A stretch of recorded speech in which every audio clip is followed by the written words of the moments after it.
everybody, Jemma Hatt here, and with Christmas fast approaching, I wanted to read a section from Secrets at No.6, the first in the Mysterious Mansion series, because the first book takes place at Christmas time in 1908. The second book, Secrets at No.7, came out in August. So without further ado, here's a section from chapter 4. This is when Theo and Alice decide they want to work together to solve the mystery of the stolen pocket watch. After finishing with the stove, Alice went upstairs to clean the front step before collecting Nero for his morning walk. Leaving later than usual meant that the air was not as bitingly cold as the morning before, and the sun shone down on the wide pavements of Belgravia. It would have been an enjoyable break from housework if she could stop going over the morning's events in her head. Alice! She turned with a jolt to see Theo running to catch up with her. What a morning! He panted as Nero jumped around his feet and barked in delight. Hello, old boy. Theo ruffled Nero's fur. The Lesters are talking to a policeman and my father is in a foul mood. Are you all right? He noticed Alice's face was flushed. Ugh, we're all being treated like criminals downstairs, and I keep thinking about your brother and James last night. That's what I came to find you about. What do you suppose they were doing? I don't know, but Mr. Simpkins said the theft happened after Mr. Lester had gone to bed. We saw those two before that. They continued into Hyde Park, where the grass was white with frost, each thinking about the events of the night before. Of course, it may not have been taken at all. Bob may have mislaid the watch. Theo felt that this would be the least exciting possibility. I hope so, said Alice, because Mabel keeps talking as if I took it. Theo gasped. How horrid of her. Do you think she did it? Alice shrugged her shoulders. I wouldn't put it past her, but we were all in the house, so it could have been anyone. Ethel thinks it was Mrs. Hardcastle. Theo chuckled. Mamma already pays her a fortune. I heard her talking to my father once about it. He furrowed his eyebrows. Although I don't think she is a terribly nice woman. Whenever I go downstairs to see Delly, I make sure she's not around. She always tells Mamma, who doesn't like me going down there too often. Alice smiled at hearing the tough cook nicknamed Delly. The path wound by the Serpentine Lake, which was frozen over and bustling with skaters gliding across the ice in hats and gloves. Wait here, said Theo, who ran off to a stallholder, returning 5 minutes later with a paper bag full of hot chestnuts.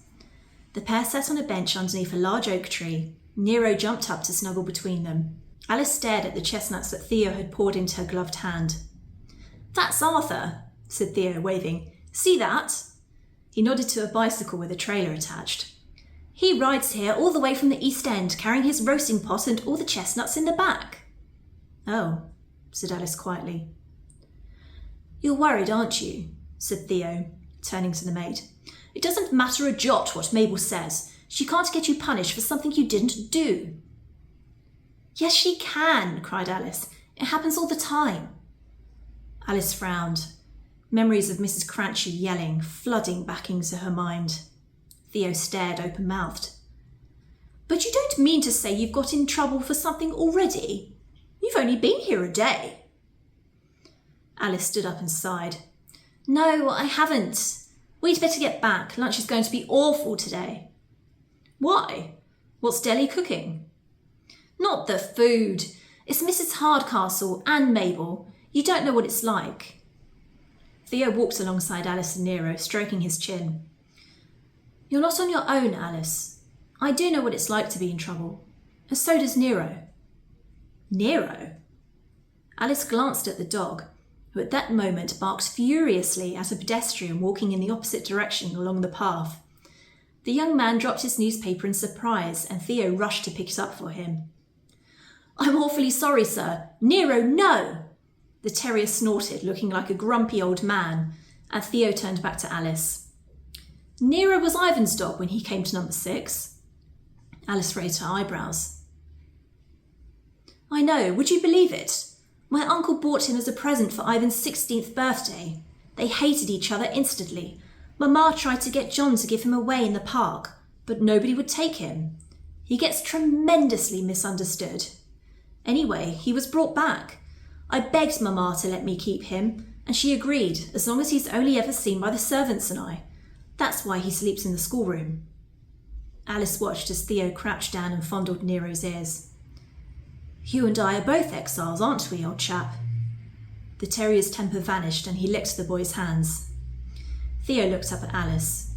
You're truly concerned about this business with the watch?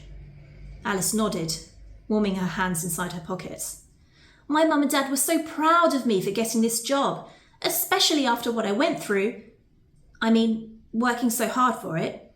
If I lose it now, what will become of me? Theo pocketed the rest of the chestnuts. Then we shall have to take matters into our own hands. Us? What do you mean? Theo looked around at Alice, his eyes glowing. We'll solve the case ourselves. With you downstairs and I upstairs, we can find out who really took the pocket watch. So as you can tell from that clip, Alice and Theo are in very different positions at number 6. Alice is working as a maid of all work who started the day before, and Theo is a member of the family. And you can find out more about what life was like for Edwardian servants in another video that I'll link down below. If you'd like to read more of Secrets to Number 6, it's available in paperback, ebook and audiobook. That's all for now. Happy adventuring!